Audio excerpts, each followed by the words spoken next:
30 million years ago, a monster roamed the landscape. Well, we're talking about one of the most ferocious animals that probably ever walked the earth. This was the biggest beast to live in North America since the dinosaurs. Look at the size of that skull. Look at all those teeth in there. There is no animal like this anywhere. See, if this thing's biting over the front. But this creature's true character has baffled the world's best paleontologists. It might look like a pig, but it's more vicious than a grizzly bear.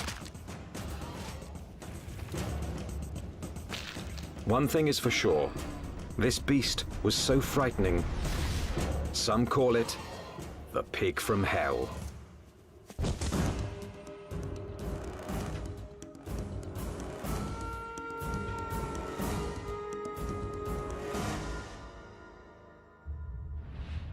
Prehistoric America, 30 million years ago, the dawn of the Oligocene epoch.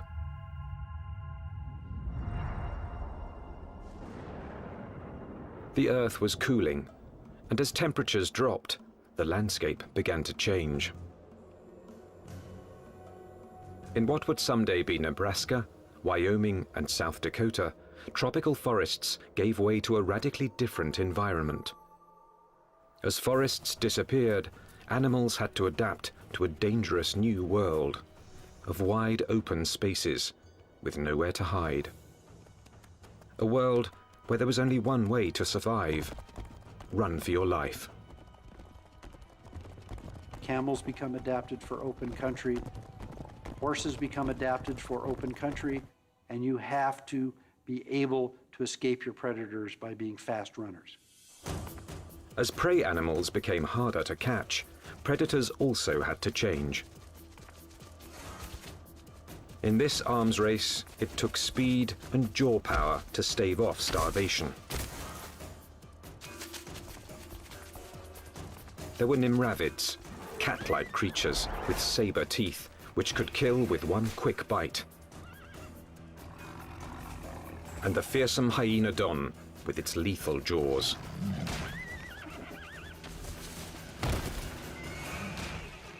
There was another animal stalking these deadly grasslands. Scientists call it the entelodont.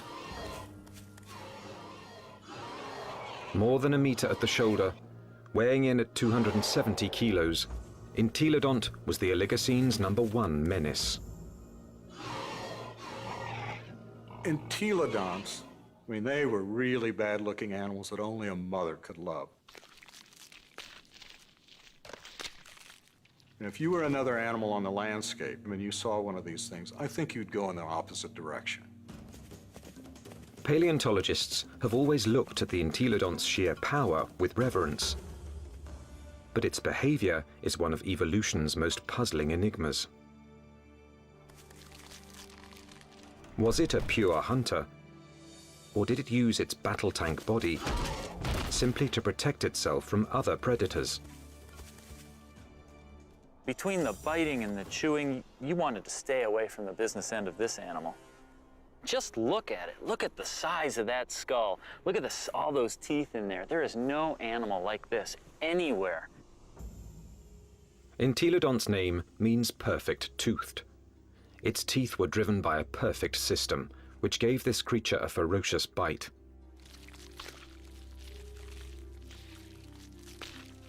Its jaw power came from two massive cheekbones that leveraged the muscles and supercharged them, driving the deadliest jaws of its time.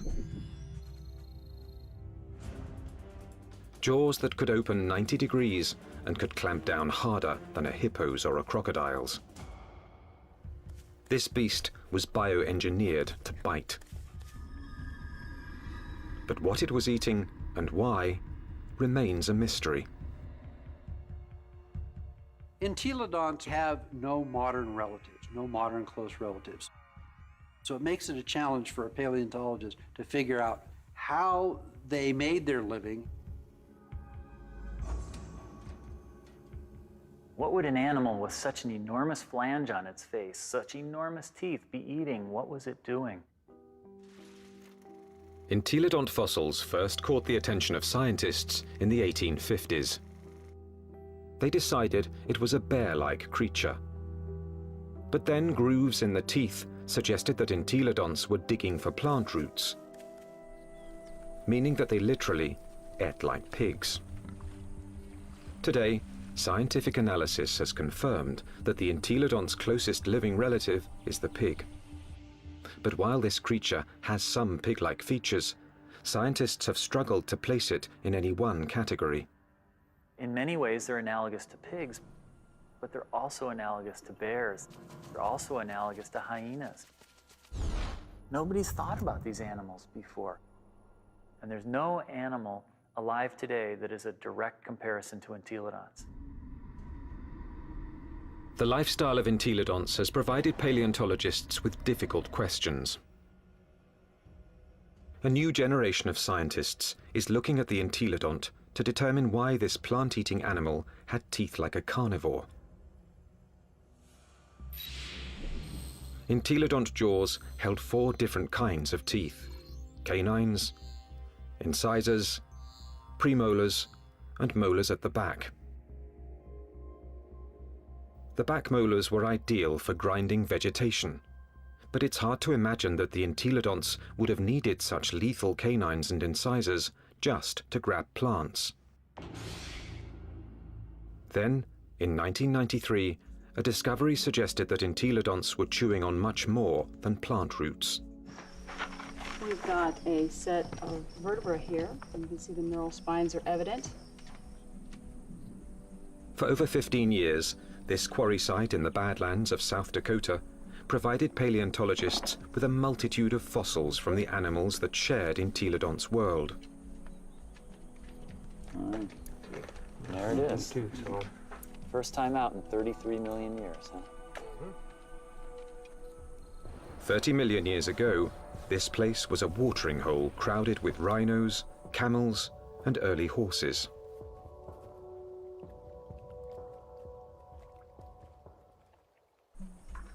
Well, we have some articulated ribs. Scientists also found one of the largest collections of entelodont bones in the history of North America. So many that they dubbed the site the Big Pig Dig.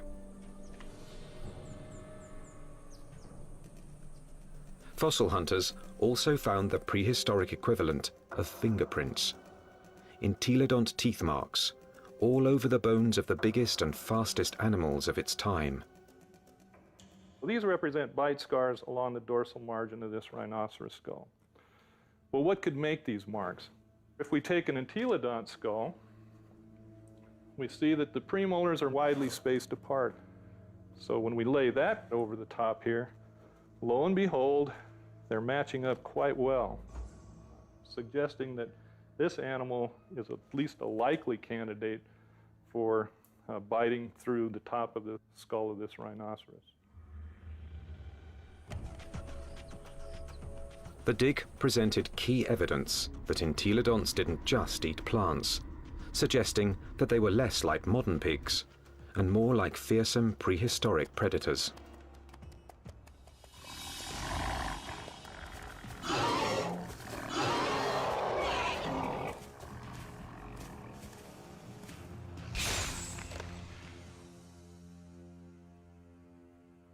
If we look at the front of the mouth of an entelodont, it's got a very strong bite that's interlocking.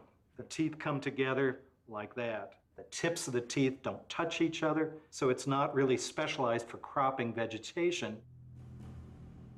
In addition to interlocking, the front teeth angle slightly forward, giving entelodonts the ability to grab and nip, something plant eaters don't need, but meat eaters do.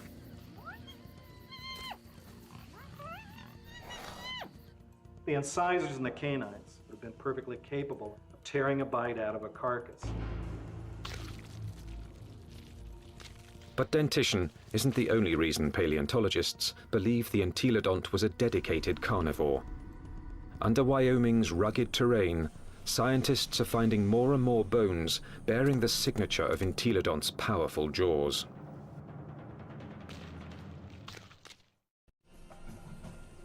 Across the Great Plains of North America, scientists are investigating a prehistoric pig. Entelodont has the teeth and jaws of a fierce predator, but its long, thin legs and cloven hooves suggest it might not be a very good hunter, because it couldn't use them to grab prey. Who was this beast, nicknamed the Pig from Hell? One veteran fossil hunter believes he's found the answer. I look at him as an attack predator, that he was top-of-the-line predator, just like the lion is today in Africa, and just like T-Rex was in the late Cretaceous. Paleontologist Kent Sundell has great respect for this creature's power to kill. At Wyoming's White River Formation, he's found what he thinks is ultimate proof of its hunting prowess. 25 million years ago, this was a flat plain near a river where horses, camels, and rhinos gathered to drink.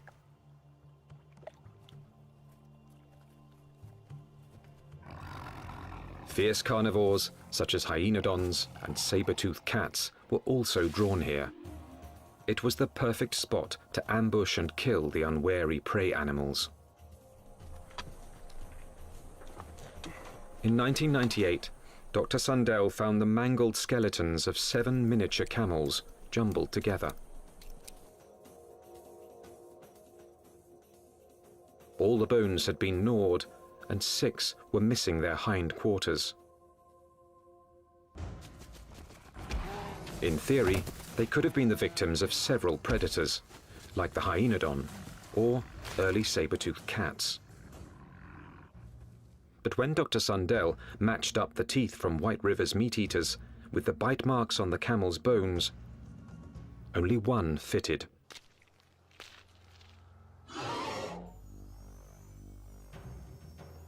Bite marks alone don't prove these camels were killed by an entelodont, but where the bite marks are might be a clue.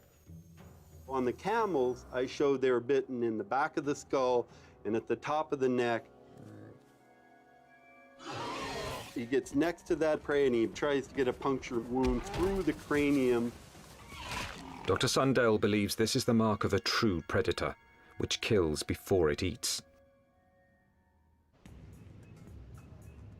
And hundreds of miles away, in Ohio, there's more evidence that entelodonts could have hunted. Evidence from a scientific journey no one's ever taken before. Inside an entelodont's 30-million-year-old head. At Ohio University, anatomist Larry Whitmer uses a CT scan to electronically model the brain surfaces of prehistoric animals. When he modeled his first entelodont brain, he noticed something unusual. This animal's eye sockets face right back out at us. What that tells us is that this animal almost certainly had binocular vision, meaning the visual fields overlapped, which allowed them to have some depth perception. Larry Whitmer believes entelodont's eyes help to identify it as a predator.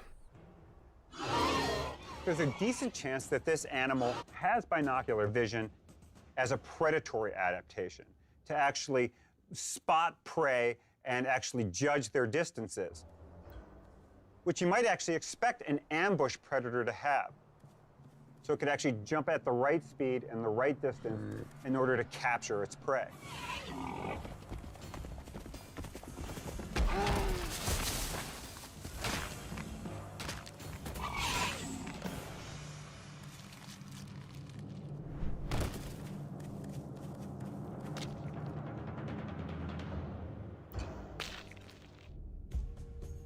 But entelodont's bizarre bioengineering doesn't inspire confidence that it could run and jump. Its body bones are light compared with its massive skull. But in fact, entelodonts easily carried their enormous heads, without tipping over, using powerful packs of muscle bulging from the top of the spine to the legs, and from the back of the head to the tail. The animal's head was cantilevered out in front of its body with these ligaments that ran from these spines down to the skull. It had full muscle all along either side here, and it had muscles coming from the sternum up to the jaw down here. Massive muscles carried its oversized head.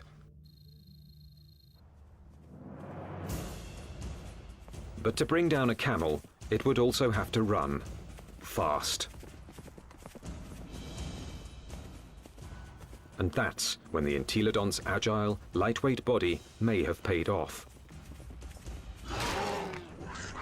There's just one problem. When a predator catches its prey, it relies on its claws to grab it and bring it down.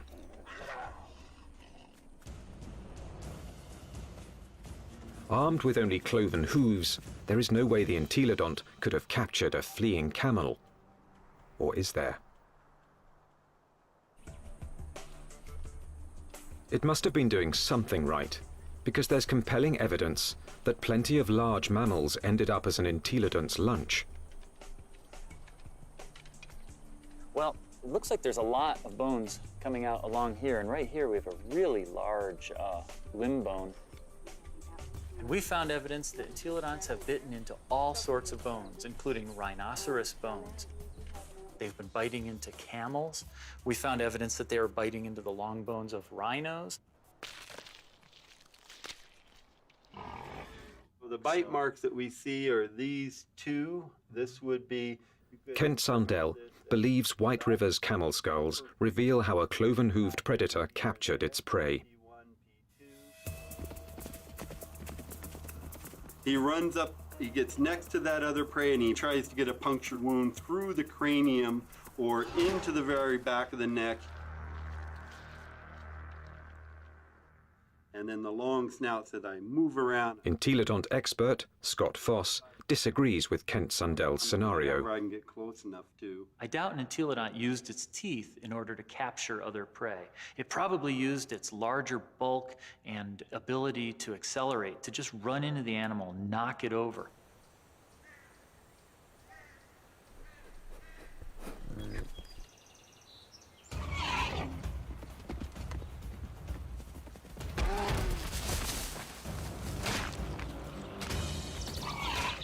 Once I had that animal knocked over, then the teeth can go into business, then the jaw goes into business, and it could crush whatever it went into. And it probably bit the animal right there in the head. Entelodont had all the tools necessary to kill prey animals. But there is more to the job of hunting than just the kill. A top-flight predator must have the ability to find and ambush its quarry. To understand this part of the process, science needs a fossilized window into an entelodont's world. What would we see if we could follow in an entelodont's 30-million-year-old footsteps? At a fossil site in Nebraska, that's exactly what scientists have done. And these footsteps have led them on the trail of the creature's hunt for food.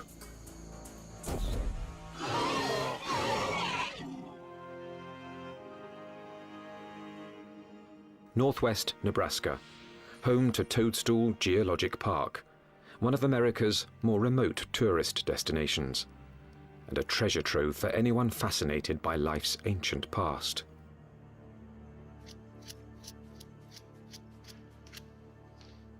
Okay, here's our heel pad.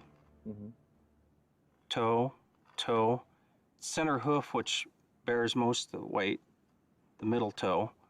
So that makes this a very nice rhinoceros print. 30 million years ago, these solid rocks were muddy stream banks, where migrating animals left their footprints, still preserved in Toadstool's rocks. Well, once we get it clean, it's a very nice rhino. Weigh in anywhere around 500, 600, 700 pounds.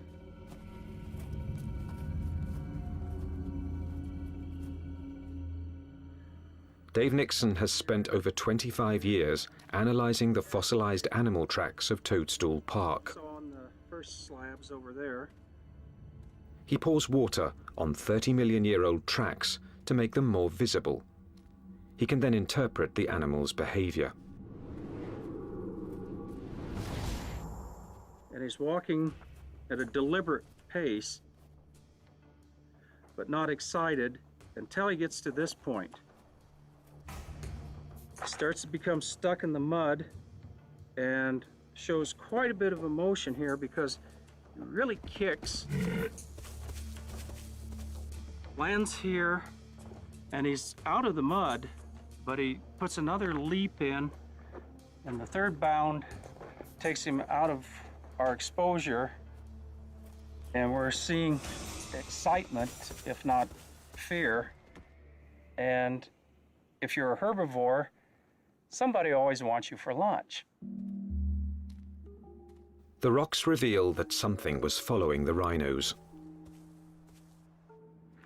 We also have some smaller tracks. They look really tiny until you realize they're the tips of the toes. And what we have is an entelodont. The entelodont tracks at Toadstool Park give experts like Dave Nixon an unparalleled opportunity to understand how these creatures might have hunted. Because on that day, 30 million years ago, entelodonts weren't the only animals following the rhinos. And we have a set of carnivore tracks over here. These are smaller, and there are some claw marks on the inside. And we have another set right here. That carnivore may have been a hyenodon. 30 million years ago, hyenodon was one of the top carnivores in North America. Its powerful jaws could pin down any prey animal. Then its razor-like teeth would finish the kill. But it also had the patience to track the prey over long distances. The carnivores are following the herd animals who go through first and fairly close. They'd be relatively on the heels of the group.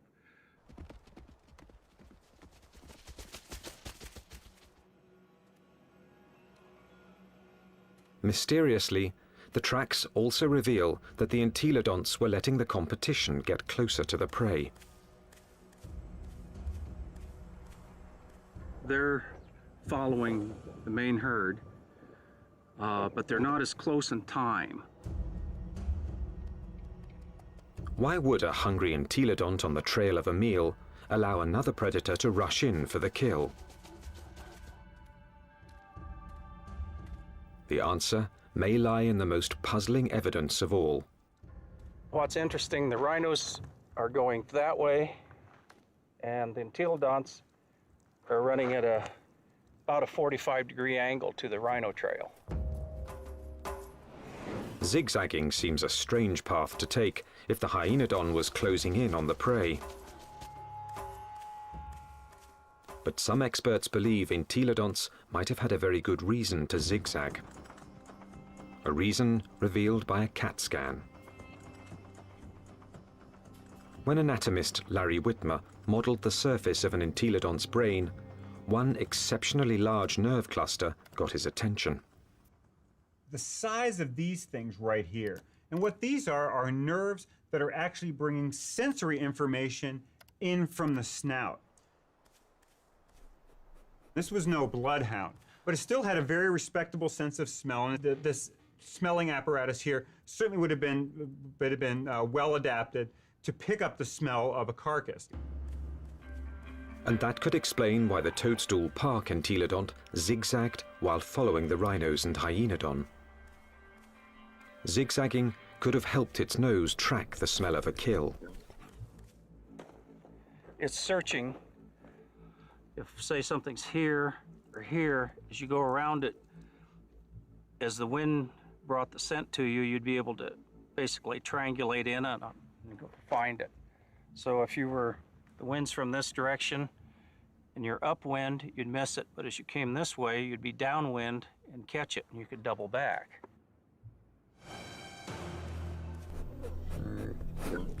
It puts its nose up in the wind, it catches the scent, and then it's going to start zigzagging along, walking from one side of the riverbank to the other until it picks up a smell, and then it'll start zeroing in on it. And by moving from side to side, it's able to pick up changes in that smell and zero in which direction it wants to go. How do we know this behavior? Because animals with good smell do that today. Modern predator behavior could provide crucial clues as to how the entelodont lived. There's no doubt that this 30-million-year-old battle tank was built to kill, but it may have let others do the killing and then moved in to take possession. One of the strategies we often see that takes place is where one animal will chase another one off of a carcass. We see this at Yellowstone National Park, where wolves will bring down an elk and a grizzly bear will chase off the wolves because it's bigger, it's nastier. This might have happened to the hyenodon at Toadstool Park.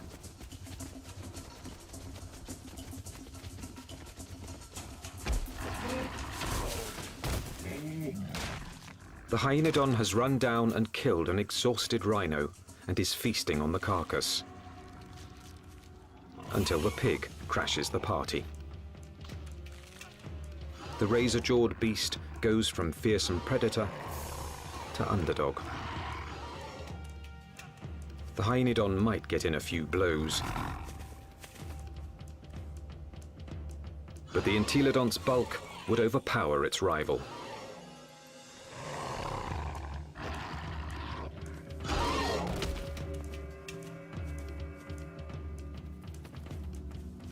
Entelodont had the tools to take any carcass it wanted.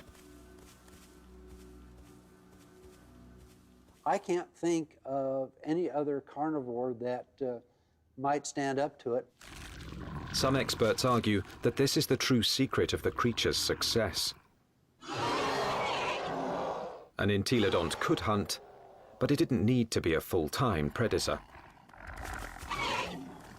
Instead, it let true predators do the hunting and killing, and then stole the fruits of their labor.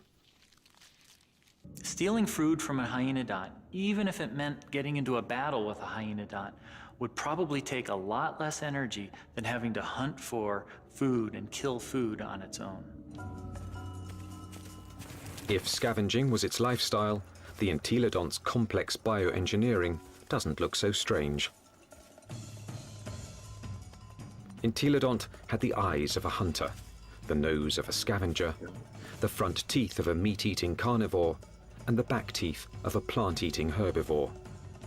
It may have evolved from a plant-eater into an omnivore, a creature that could eat whatever was available in a radically changing world.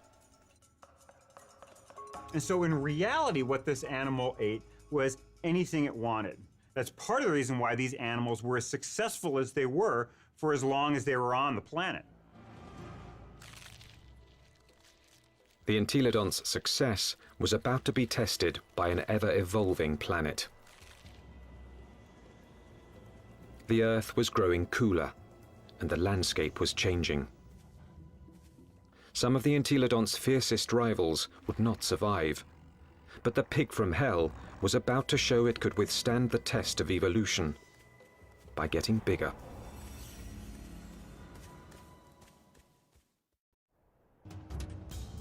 "25 million years ago, entelodont reigned supreme. It roamed the North American Badlands, eating everything, fearing nothing, taking any food it wanted." Well, we're talking about the biggest, meanest animal that ever walked the Badlands, and was one of the most ferocious animals that probably ever walked the earth. Nothing could stop the entelodont from dominating their world for millions of years to come. Nothing, that is, except planet Earth. 25 million years ago, the time known as the Miocene began. The Earth grew even colder, and once again, North America began to change. The trend towards drying, a more arid environment continued, and you see woodlands become less frequent, become more scattered, spotty, confined along rivers. So you're talking about an open grassland environment very similar to what we think of the Great Plains today. The fossil record reveals that as plant foods grew more scarce, mass extinctions began. Survival depended on traveling long distances to find something to eat. One of the selective factors that we see going on is animals becoming larger because it enables them to cover larger distances to find the food resources that they need to survive. And that meant that predators were confronted by a life or death problem. Now, the animals they hunted were bigger, faster, and much harder to kill. It's like an arms race. If the prey become much larger, they become too big for carnivores to handle, and so the carnivores have to get larger in order to be able to feed on these larger prey items. Some predators, such as Hyaenodon, couldn't meet the challenge. After 10 million years as North America's apex hunter, it disappeared from the fossil record, and that put Entelodon's survival on the line.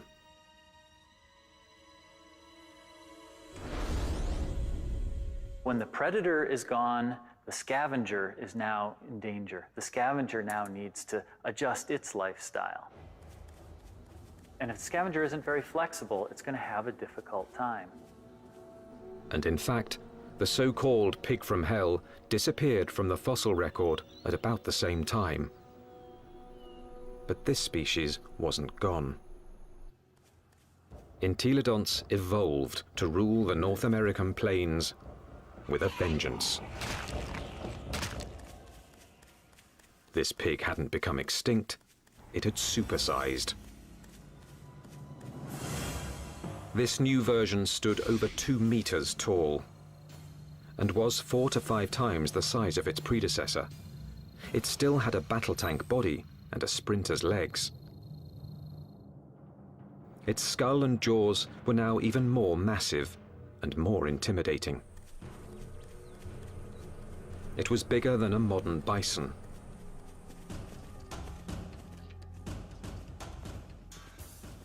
The experts call it Dinohyus, a name meaning terrible hog. Terrible enough to earn a nickname of its own, the Terminator pig.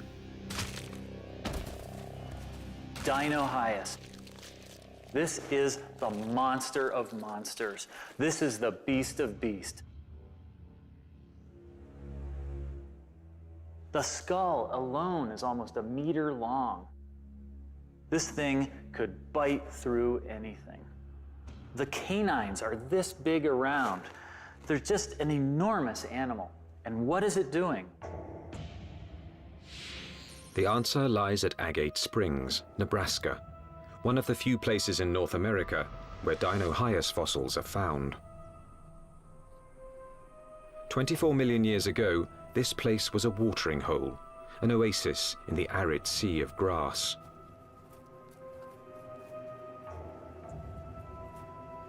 Hundreds of animals, many of them rhinos, gathered here to drink. And as the drier, colder planet killed off their food supply, they came here to die, making Agate Springs a paradise for predators and a favorite haunt of the Terminator pig.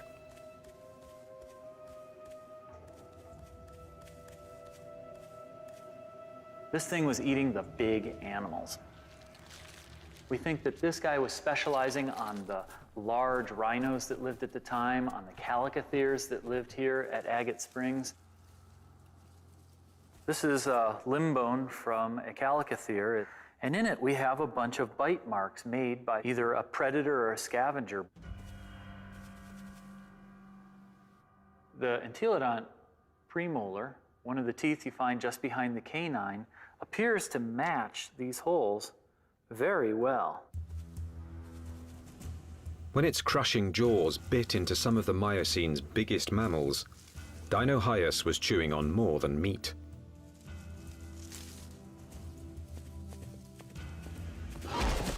But the important part of this bone is this end here, where it's been broken off. The animal bit through the bone, sheared it off, and then had access to the nutritious marrow that was inside. Bone marrow is one of the most nutritious foods an animal can eat. And in times of mass extinction, it would have been a prime source of nutrition. As the Miocene climate change killed off thousands, a diet from scavenged bone marrow may have allowed the Terminator pig to thrive. The long bones contain marrow, which is good for several years after an animal dies. So think of it as canned fat that would be available during a drought. So the pigs could still find food after a massive die-off, even if they're looking at mostly skeletons. The Terminator pig was the pinnacle of entelodont's evolution. This beast had supersized to survive the Miocene's challenge. And it very nearly succeeded, but not quite. Because in this new world, survival would ultimately depend on a skill set even the Terminator pig didn't possess. 20 million years ago, a new monster predator arrived in North America. The bear dog.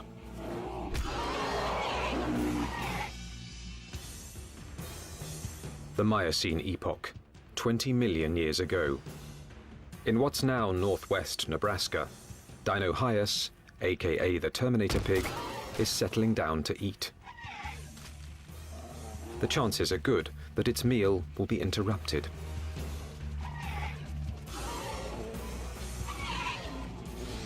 With its huge size, it could handle just about any threat to its dinner. Except a threat it had never seen before: the bear dog. A recent arrival from Asia, this savage, bone-crushing beast wouldn't back down from any fight.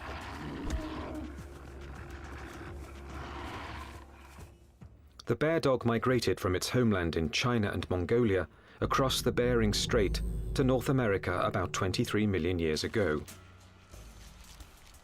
Just about the time that North America's top predator, the hyenodon, suddenly disappeared.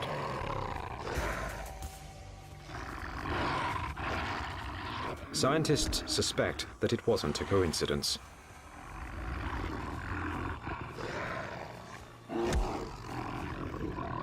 They certainly were probably much better predators in lots of ways compared to hyenodon.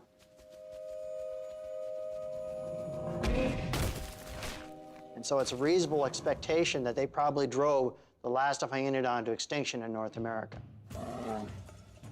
With hyenodons gone from North America, the bear dogs faced off with their only remaining competition: the Terminator pig. Dinohyus relied on its massive size and killing jaws, two advantages its ancestors had once deployed against hyenodon.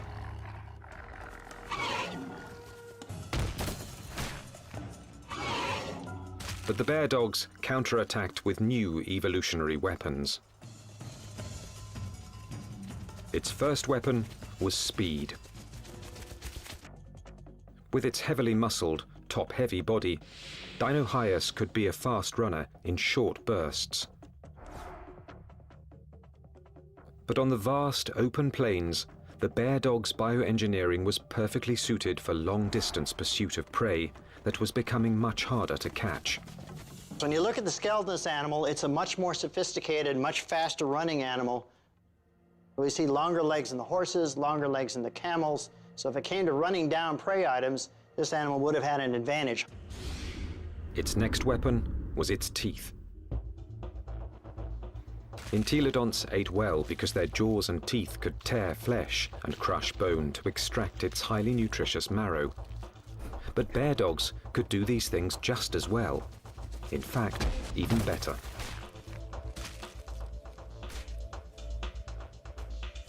It's a great animal at biting bone, eating bone, crushing it.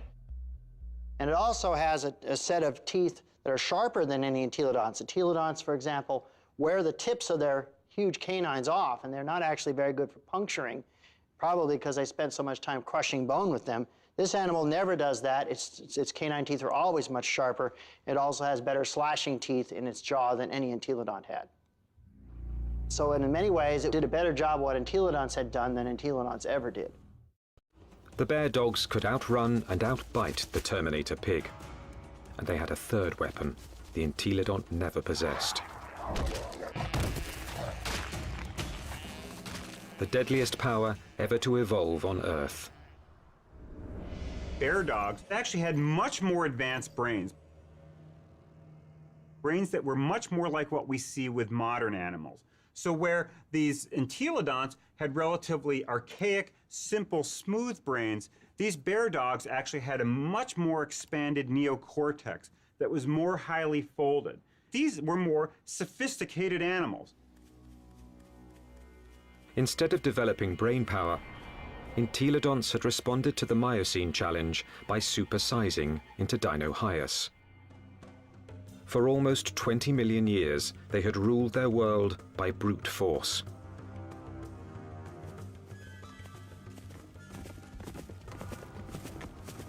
But no more. From now on, brains, not brawn, would decide who won and who lost nature's battle to survive. The mammalian world was fully caught up in this neural arms race. That arms race was starting to take place, and these entelodonts apparently weren't taking part in that. That may have actually put these animals at something of a disadvantage. This was an animal that almost certainly was driven mostly by instinct, with fairly predictable, stereotyped responses. This was not a clever animal. In combat, Dinohyus would have been bigger and stronger, but brain power could have given bear dogs the decisive advantage. Today, intelligent predators like wolves make up for their smaller size by hunting in packs to execute a creative plan of attack. Bear dogs might have followed the same strategy against Dinohyus. It's very difficult for Dinohyus to compete with the bear dogs. With a pack of bear dogs, even a large Dinohyus would have a difficult time chasing them away from a kill. These smaller, less powerful, but more clever animals potentially were able to actually steal kills away from Dinohyus.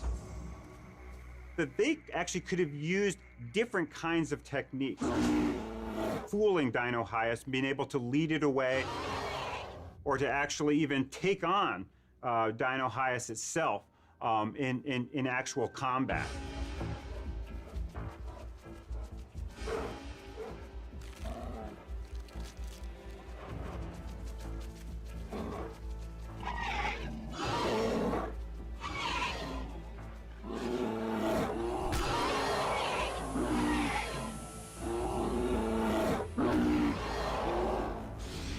And so this is a more advanced animal in terms of its teeth, in terms of its speed, in terms of its overall body size, and especially in terms of its intelligence. This thing has a much larger brain for its body size than does any entelodont. But this animal had entelodonts beat in almost every way you can think of. Within a few million years, after bear dogs arrived in North America, they had squeezed Dinohyus out. Its favorite food, the calicothea, was also extinct. Without this meal to sustain its own massive bulk, the Terminator pig was forced to compete directly with bear dogs for smaller prey. And that meager food source wasn't enough. The supersizing that had once guaranteed success was now a fatal flaw. Eventually, it got to the point where it is no longer advantageous to keep getting bigger because you reach a point of diminishing returns, that the amount of food you get by stealing from other animals does not compensate for your needs to maintain a population. Unable to get the calories it needed, the Terminator pig became the last entelodont. So if your prey goes extinct, you're likely to go extinct as well. Just getting large is not a good idea for the future.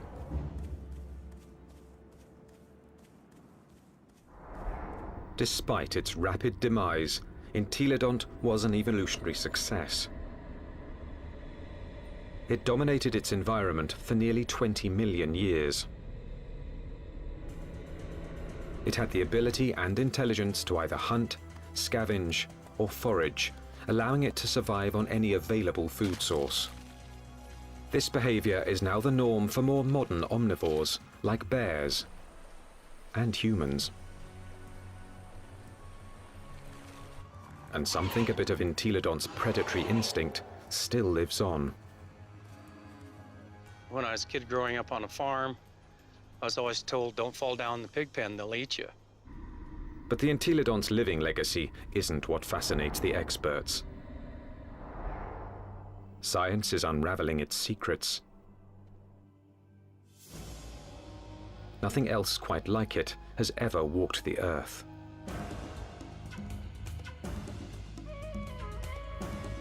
All we know is that this strangest of creatures, this toothy beast with an appetite for destruction, dominated its brutal, dangerous world for tens of millions of years.